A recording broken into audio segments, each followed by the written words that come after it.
Hey guys, it's Coach Sharp. Welcome back to our videos for our 200-page packet. We are on page 18.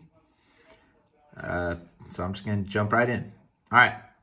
In the diagram below, triangle ABC is similar to triangle RST. So they're similar. They're not congruent. Again, let's remember what happens if triangles are similar.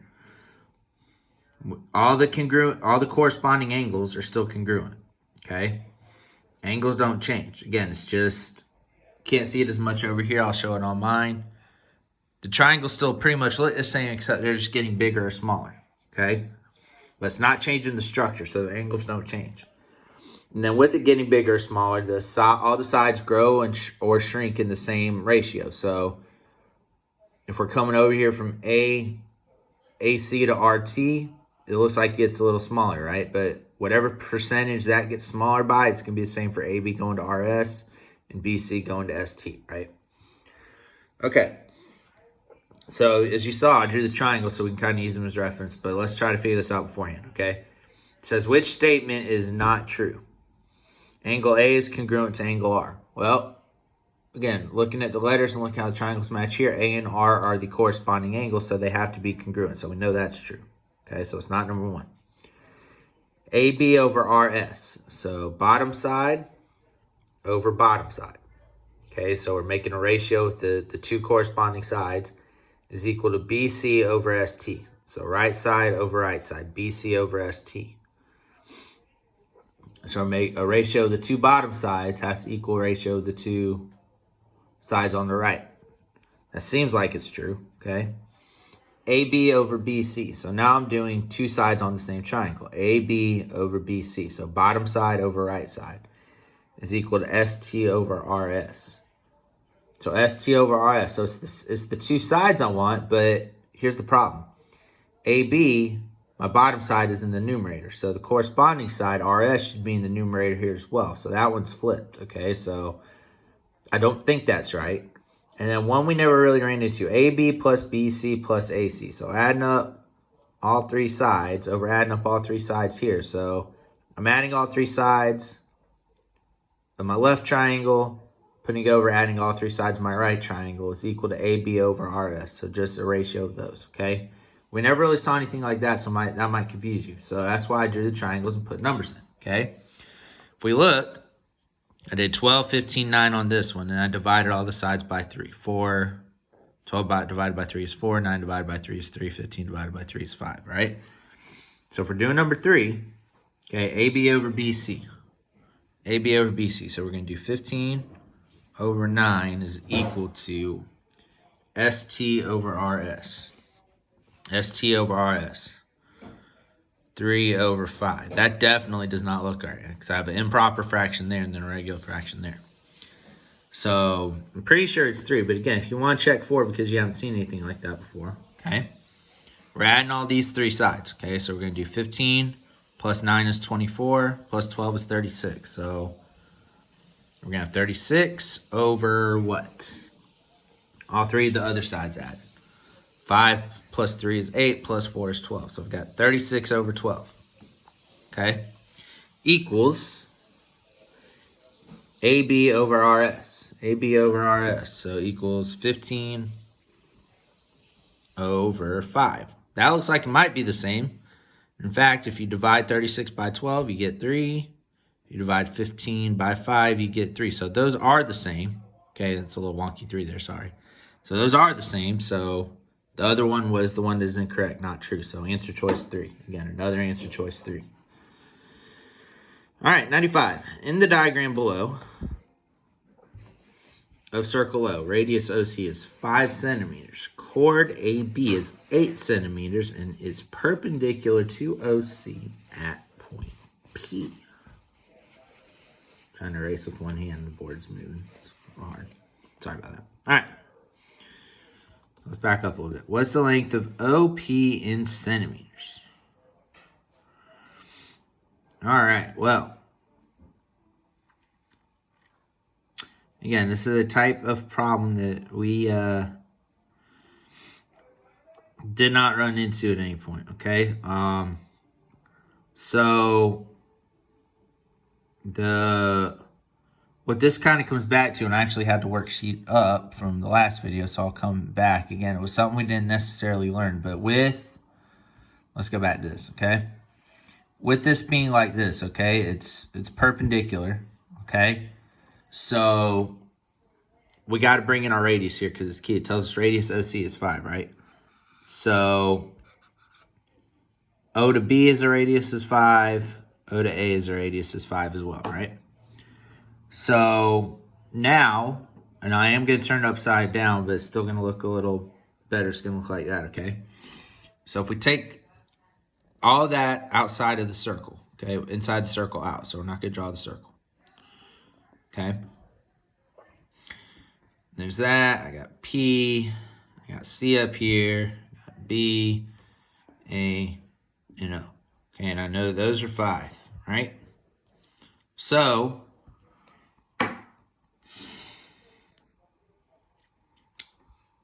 now I'm going to pull up that note sheet if I can find it, okay? We're going to go back up to perpendicular bisector theorem, okay? In a plane, if a point lies on the perpendicular bisector of the segment, then it is equidistant from the endpoints of the segment. Well, so what does that mean, okay? If CP is a perpendicular, or P is a perpendicular, yeah, CP is a perpendicular bisector to AB, then C is going to be the same distance from A and B, okay? If we did a point down here, okay, if we call that D, D would be the same distance from A and B as well, all right?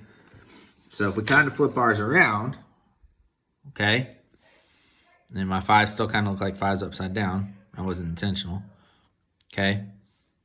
So this point is the same distance away from my 2 endpoints. So since this is perpendicular, this is the converse of the perpendicular bisector theorem that we went over a little bit, all right? So I know now that these have to be congruent, okay? And now I know those have to be congruent. So I'm going to turn this back, right side up, okay? So it ties back into the perpendicular bisector theorem. So let's pull this back up now, right? So again, AP and PB got to be congruent. Well, again, what does that really, what does that mean? I know they're congruent, but how do I actually figure out how long they are? Well, again, I know chord AB is 8 centimeters. So AB is 8 centimeters, so I cut it in half and gives me what? 4 and 4, right? Okay, so now I've got 2 right triangles, either way you want to look at it. I got a leg of 4 here, a hypotenuse of 5, and I'm looking for OP. Okay, this is OP, so I'm looking for this, either way I do it. So again, we can kind of just pull out a right triangle, right? This is going to look a little not drawn to scale, but that's okay. 4, 5, that's the right angle X. So again, you can use the not perpendicular bisector, the Pythagorean theorem here if you want, right? X squared plus 4 squared equals 5 squared, but I'm hoping y'all seen enough of these at this point now where you know that if I have a hypotenuse of 5 and one of my legs is 4, the other leg has to be 3 because that is one of my Pythagorean triples. We did learn about those a little bit. So you should be able to hopefully recognize that's 3, 4, and 5. We need to see if 3 is one of my answers. And of course it is, and of course it's answer choice 3. But if you want to do the math, x squared plus 16 equals 25. If you subtract 25 from both, or 16 from both sides rather, x squared equals 9, and I square root it, x would be 3. So it is answer choice 3. Okay? Give me a second to erase. So again, even though that wasn't something we explicitly talked about, that's just, again, showing you how something that we learned earlier can apply to something new, okay? Oh, this is an easy page. Didn't realize how easy this was. All right, diagram below. Line P intersects line M and line N. If angle 1 is equal to 7x, angle 2 is equal to 5x plus 30, lines M and N are parallel when x equals what? So again, this does look like the setup for 2 parallel lines with a transversal, right? So you have those marked in 1 and 2. So again, you need to review your relationships. You got vertical angles, you've got corresponding angles, you've got alternate interior, alternate exterior, consecutive interior, or same side interior, however you want to say it, and linear pairs, right? So which one does this look like? It give y'all a chance to think about it on your own. It's alternate interior. They're both inside the parallel lines on opposite sides of the transversal. And if we remember, alternate interior angles are equal.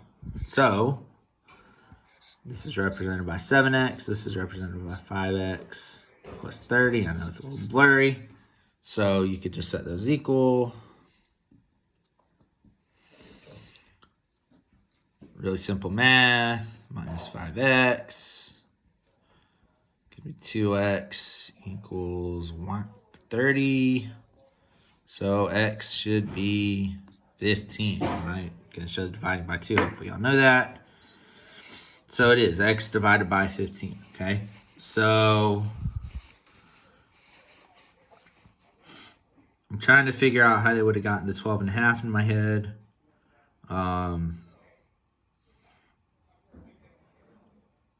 That would have been, I think that would have been adding them and setting it equal to 180. So if you said that they were supplementary instead of congruent, then 87.5 would have been plugging in 12.5 to either one. The 15 or the 105 would have been plugging in 15 to either one of those, and you got the same answer. So again, that's why you got to read the question, okay? If you'd done the wrong thing and said that they were supplementary, you would have gotten this answer. But even then, if you weren't thinking, didn't read it, and just plugged back in the 12.5, you got that. Even if you did it right and got the 15, if you're thinking too far about it, or you didn't read the question, you just say, okay, I think I need to plug x back in, you would have gotten that, which would have been incorrect. So just answer choice 2, okay? All right, diagram show below. AC bisects BAD, and angle B is equal to angle D. So, okay, AC is an angle bisector, so it tells me that that is equal, right? Trying to, got a little blur on me. There we go. All right. And B is equal to D. So I'll mark those. Which method could be used to prove ABC is congruent to ADC? So we want the triangle congruencies. We got side, side, side, angle, angle, angle, side, angle, side, and angle, angle, side. Well, we're dealing with angles, right? So all we've got is angles so far, so we can probably pretty safely eliminate number 1. If we review angle, angle, angle, again, there is no such thing as angle, angle congruency, and it's not even angle, angle, angle similarity. It's just angle, angle similarity, because again, if 2 angles are the same, the third one has to be the same for both sets of angles to add up to 180. So it would be angle, angle similarity, but it's not angle, angle, angle congruency. So we're down to 3 and 4, side, angle, side, and angle, angle, side. Well, again, just based on what I got right now, I got 2 angles. So maybe we should try to see if we can do it as angle, angle, side. Well, I got 2 angles, but what side would be equal? Again, it comes back to AC being equal to AC because of the reflexive property, okay? So it should have been lower, but that is the marking on AC, that it is equal to itself. So on this left triangle, you have angle, angle, side. On this right triangle, angle, angle, side. So it is answer choice 4. All right. And that, I believe, double check. Yep, that's page 18. All right. 2 more pages to go. I'll see y'all on the next one.